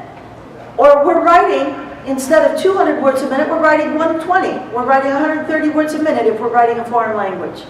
We want to understand the context. We want to understand what we're writing. We can go faster. Chuck wanted to understand microbiology. Yes, he made up briefs for the common words, of course. But he wanted to understand it. God love him. He's a phenomenal person. He did extensive research. Do you do research when you do CART before you start a CART class for a semester? Absolutely. You do research. You get the text. You talk to a professor or two. And you spend time, but not 90 hours. I mean, you spend a reasonable amount of time. Do you get compensated for it? Oh, I could go on for an hour and ask you questions about if you do CART. Do you do this or that, this or that, this or that? Who pays for this or that? Do you give a copy of your work? And this is not a CART class. I'm not going to answer those questions now. But I will tell you that if you think you're just going to go out one day and do CART, willy-nilly, there are so many things you need to know. And that's why any kind of a class, whether it's the transition to CART that I teach or several other people, I've already mentioned Anissa Nierenberger and I've mentioned Jennifer Bonfilio. These people are great at teaching CART. There is a lot to learn. Anyway, let's go back to Chuck. It's his first day of the microbiology class. After all this work and his cheat sheet of all the briefs of these long words and these complicated words that he understands. He carded for his student. Never met him before. He wrote the whole 50-minute hour. He felt proud of himself. He did a great job. He really nailed it. Were there any mistakes? Sure. There were a couple of misstrokes, a few words here and there. It wasn't 100% perfect, but it was great. And he knew that he was proud and felt great. He couldn't take it because the client, the deaf student, didn't say a word to him, didn't even look at him. They sat there the whole 50 minutes. They're all packing up at the end of the day, and Chuck just couldn't stand it. He finally wrote a note to the client. He said, well, how did this go for you? How did you like the cart? And the student reads the note, and he said to Chuck, it was all right, but it could have been better. It was like a knife went right through his heart. Chuck was speechless. He couldn't say a word. He packed up. He finished packing everything up and rolled his wheelie with his computer and laptop to the car to go home. And on the way home, the tears were streaming down his face. He was so hurt. I've shared this story with many people because one of the things we talk about in the CART class is deaf culture. We talk about capital D deaf people, very distinctive and different from the word deaf. We all know deaf. What does deaf mean? It means you can't hear. We know that. Are you hard of hearing or are you deaf? We understand DEAF, no problem, but capital DEAF is very distinctive. It's a group of people who belong to a deaf culture. First of all, they don't like you. They don't like hearing people. They are the chosen ones by God. They are elevated and they are better than you. They tolerate you because you live and exist. But given a choice, they would much rather be deaf, and they are the chosen ones by God. And really, if you hearing people would leave us alone, we'd be much happier. So was this client part of deaf culture? We must know about deaf culture if we're going to work with deaf and hard of hearing people. So Chuck didn't know his client from Adam. Was his client from deaf culture? I can't tell you for sure. There's a chance he was. However, there was one comment in one workshop that someone said after my telling this story countless dozens of times. That comment was, what if this person's response was, it was okay, but it could have been better? We all took a little gasp. I told you how Chuck was deeply hurt, and he took it personally and felt horrible that he wasn't appreciated and that he did such a great job knowing what we go through in order to create what we create, and for somebody to just toss it aside. What if this person's answer really meant it was such a tough class and I didn't understand everything the teacher said that day? It could have been better, but I was struggling with the subject matter. Did we ever think of it from his point of view? I thought that was brilliant and so beautifully said. So now it goes back to my little Eleanor Roosevelt quote, no one can hurt my feelings without my permission. If Chuck were to be clear and well aware of deaf culture, knowing that he would never take anything personal, if Chuck could be aware that maybe there's something that didn't dawn on him or he's not aware of, but the comment comes out, and is he able to process that comment and say, I might not understand that comment, but I accept it, and I know you love me, and I know that this is great work, and we're going to be fine together, and I'm okay. I know I'm great, and gosh, you're a great guy. Is that possible? I think the answer to that is, I have no idea. I don't know that we can mentally go to that place without enough background knowledge, experience, everything else. But I'm just sharing this little story with you because what does hurt my heart is to see Chuck so upset and hurt. He is the last person on the planet who ever deserves to be hurt because he is a gem of a human being. He is a gentleman. He's soft-spoken. He is a lovely, lovely person and brilliant, works hard, just fabulous human being. So that's where I come from on that. And that's my little Chuck Notter story. And he lets me tell it. Tears and all. He knows that I share that part. Because you know what? He's a guy, but I learned something. Guys have feelings. Did you know that, Nick? Right, Reggie? You fellas have feelings. You hurt too. They were just taught to be macho from the time they were this high. You know, we don't show our feelings. We don't cry in front of people. Oh, please, give it a rest. You're human. Okay. All right. So anyway, thank you for reminding me. That was a great reminder. Now let's go to page 23, capitalization. We have general rules. Capitalization rules are extensive and they are very well explained in Court Reporting, Bad Grammar, Good Punctuation by Margie Wakeman Wells.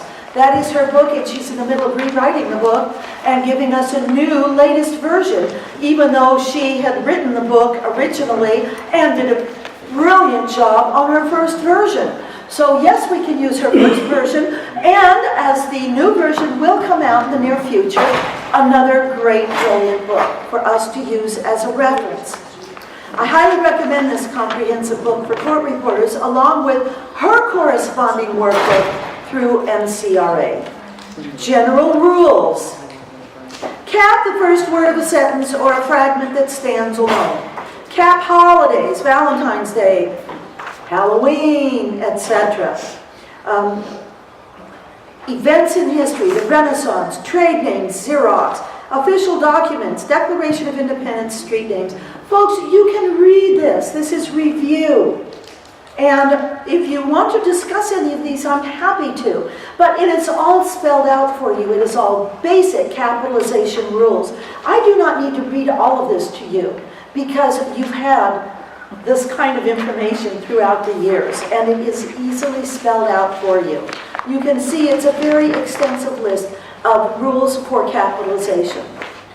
Capitalize the first word after a colon. You know, if it's a list, a complete sentence, etc. Degrees, we talk about that. Brand names, directions. I live in the West, capital W. But I live in the west part of Las Vegas, small w. We know that. Basic regions do get the cap. Just a general north, south, east, west, we don't capitalize. Unless, of course, it's northwest. Little baby Kardashian, right? Northwest. She would get capital N-O-R-T-H space capital W-E-S-T. I wonder if the new baby will be Southwest. Who knows? But anyway, you get the idea.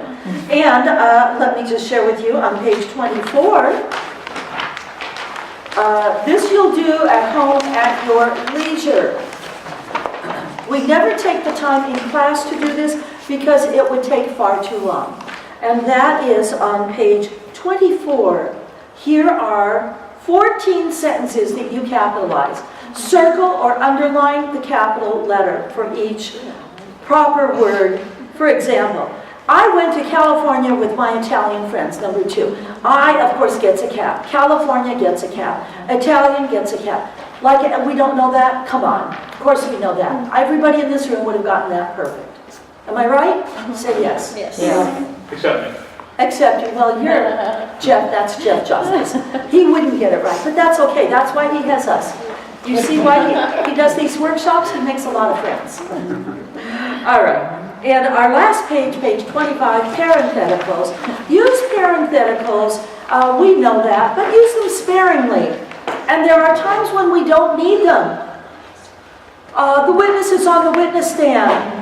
How far away from you when you saw the accident?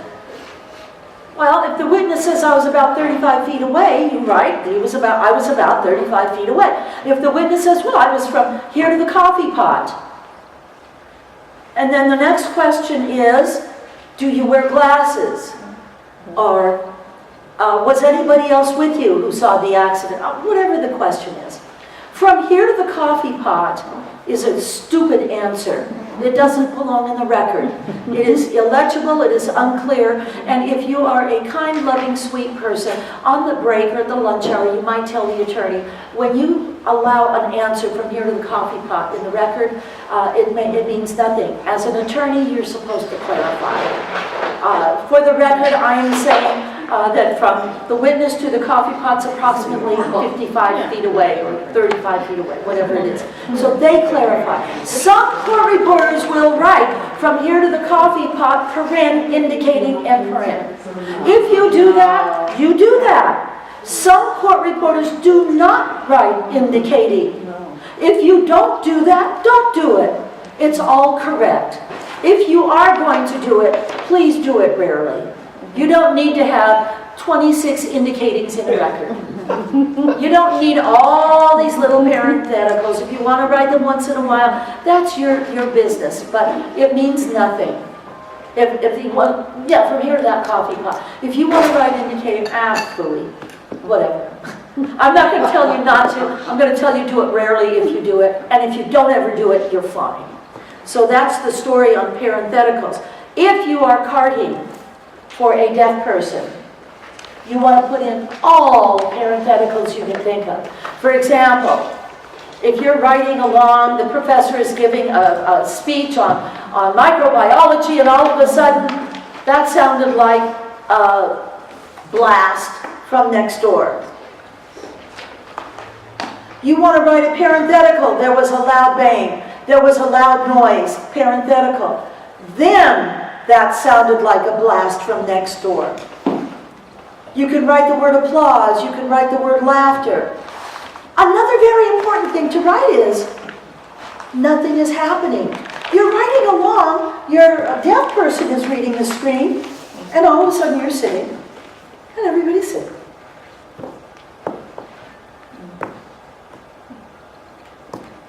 What's going on? You know, what's the deaf person thinking? You want to write, nothing is happening. Oh, I understand. Nobody's saying anything right now. My cart provider has not gone to sleep. Do you see what I'm saying? And once Chuck was writing, and Tatum, his client, is in this microbiology class, or whatever it was some kind of a medical class. They pass out pharmaceutical information, brand new. The words are this long. And everybody's getting the new handout and the little book on the words this long. And the teacher says, okay, we're going to have our final exam on this first thing tomorrow morning. So Tatum is just reading the screen, you know. Oh my God, a final on this in the morning? And the card provider's just writing every word. Kind of looked over at Tatum and saw, she's all upset. What's going on? The card provider read the screen. Oh, parenthetical. The teacher was kidding. There is no final exam tomorrow morning. For example, if the teacher is passing it out, okay, and there's little twittering, you know, oh my gosh, look at these words or whatever. And the teacher's, okay, we'll have our final exam first thing in the morning on this. And everybody chuckles. Yeah, right. You know, just by the sound of the voice. Do you follow what I'm saying? So that would be an example of a very important parenthetical. Questions or comments? Okay, and that's of course just for card. So that brings us to the end of our session today. I want to thank you all so much. You've been phenomenal in your participation, and it's just been a lot of fun. I thank you personally.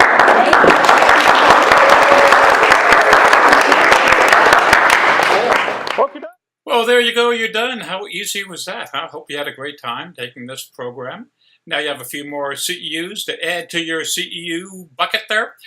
Now remember, if you're taking one of our longer courses, please wait until you finish all the seminars before you send us your answers. And please try to, if you're going to put them in an email, copy them in one straight vertical line, separated by the different course titles. And that makes it easy for me to grade, makes it go a lot faster, and I don't make any mistakes. Well, not so much. Okay. And also, you can scan them in order and send them to me as well. Remember, we are always putting new content up here. Every year we will have at least 4 to 10 more hours worth of CEUs that you can get here from the comfort of your home. So if you know more court reporters that would like to get their credits that way, please let them know about it. And remember, your home for CEUs online, Jeff Justice Seminars, where you can get your CEUs online anytime.